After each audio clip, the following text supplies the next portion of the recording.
Hello, sziasztok, Bence vagyok, és beszeretném mutatni az S51 Enduro motoromat, amely egy S51B alvázzal rendelkezik.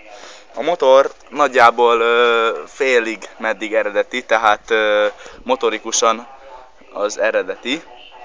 Matricát vettem rá, és wattúja a festése.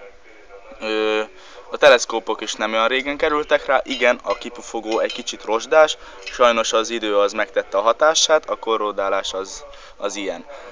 A hátsó kerék az nagyjából jó állapotú, a gumik sincsenek annyira elkopva,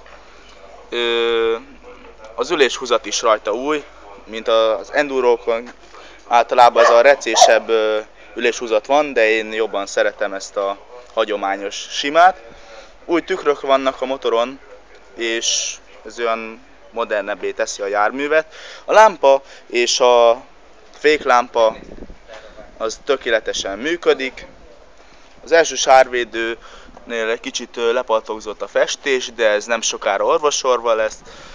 Az első gumi az egy 23 éves gyári gumi. Akkor 4 sebességes váltó van a motorban, rövid váltó természetesen, mint a gyáriakban. Nagyon szép kis motor, pöcre indul, úgyhogy meg is mutatnám. Tehát itt a gyújtás kapcsoló, amikor egyesre átkapcsoljuk, akkor van gyújtáson. Amit halljátok, pöcre indul, és nem füstöl a kipufogója, és nagyon szép dörmögős hangja van. Az alapjáratot tartja, lámpa is működik, féklámpát mindjárt be is mutatjuk.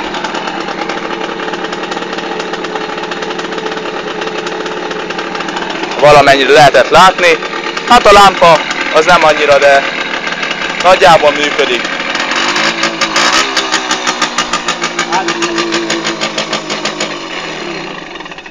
Na tehát ennyi volna a dolog.